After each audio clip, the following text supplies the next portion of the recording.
What is going on, everybody? Welcome back to College Football Talk with Peter Burtnett, bringing you part 2 of 4, previewing each of the first-round college football playoff games as we enter the first year of the 12-team format. In this video, I'm going to be previewing, giving my prediction on the SMU versus Penn State game. But before I do, if you go on to enjoy this video, please feel free to leave a like, consider subscribing to the channel, and turn on those post notifications so you're always up to date whenever I upload. But let's dive right into this game. This is a matchup between the ACC runner-up and the Big Ten runner-up. The Mustangs this season went 11-2. They lost early in the season, 18-15, a close game to BYU, and their only other loss was on a last-second field goal when they had come back from down, I think, 17 against Clemson. They ended up losing the ACC championship, but deservedly so, got into the playoff ahead of Alabama. For Penn State, they once again defeated everybody that was on their schedule except for Ohio State, a tough loss for the Nittany Lions against the Buckeyes this year, and then they battled. They had a chance late, but Drew Aller threw an interception, and they lost by one possession to Oregon in the Big Ten championship. So both teams, like actually Indiana and Notre Dame, have identical records. This time they're 11-2. So let's take a look at each of these teams, take a look at some of the important factors, and then offer my prediction. For SMU, they're led by quarterback Kevin Jennings, who in recent weeks has had some issues with turnovers, but has led the Mustangs really well this season. Bashard Smith is their top weapon on offense, and they, as a unit, rank 6th nationally in scoring. So this Mustangs team can score in bunches. They're one of the best at doing that in the country, but they will, against a solid Penn State defense, have to minimize those recent turnover bugs. Defensively, the Mustangs have Ahmad Moses in the back end. He has 3 interceptions, including a pick 6, which is one of 21 total takeaways, including only fumble recoveries and interceptions, not forced fumbles.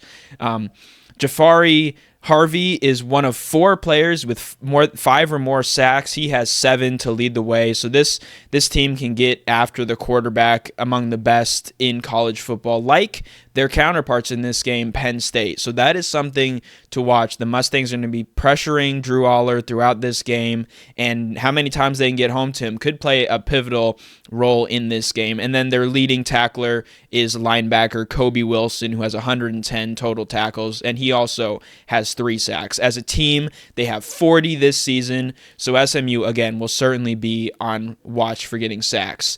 On the Penn State side of things, Drew Aller has put together a solid season. Definitely struggled against Ohio State a bit and even late against Oregon, but he led the offense to 37 points in that game. A great effort from the Penn State quarterback. And of course, their offense goes with their running backs, Nick Singleton and Kaytron Allen. And their X factor is, of course, the do-it-all Swiss Army knife, Tyler Warren, who actually finished, I think, 7th or 8th in the Heisman Trophy voting after the season that he put together. I think kind of goes under the radar a little bit. I think over 1,000 yards receiving, a lot of rushing yards as well, and plenty of touchdowns for the Nittany Lions. I'll pop up those numbers here, but he has done a phenomenal job. Defensively, of course, it starts with a Big Ten Defensive Player of the Year, Abdul Carter. He has 10 sacks, and he leads the way for a Penn State defense that's in the top 10 nationally in both scoring and total defense. They have 20 takeaways, which is very similar to SMU, but both of these teams don't force turnovers at quite the same efficiency as especially Notre Dame in the matchup I've already previewed, but they do a good job of that. The Nittany Lions leading tackler is Jalen Reed in the back end. Again, they're not getting a lot of interceptions, but they are breaking up passes. They're forcing offenses to maybe get in a 3rd and long and then forcing an incompletion. So that's what this Penn State defense does really well. I think they have the weapons to slow down the Mustangs on defense. They have a guy like an Abdul Carter. I think the Mustangs, though, maybe don't get as much attention. Like I said, they have 40 sacks. This is a good defensive unit. But I think the great equalizer here that will ultimately make this a tough environment is the Happy Valley Beaver Stadium whiteout.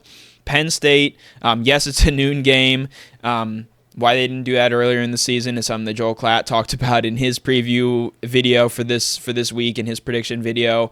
This is beyond both of us, why they haven't done that before, but they will be doing it for this playoff game. I think it'll be a raucous environment, and I'm going to go with Penn State 31, SMU 17. But that is all for this episode of College Football Talk. A little quick preview of the Penn State SMU game. I'll be posting shortly the Clemson and Texas preview and also the preview for Ohio State against Tennessee. But if you've watched this point in the video, thank you so much for watching College Football Talk. I'm your host, Peter Burtnett, signing out.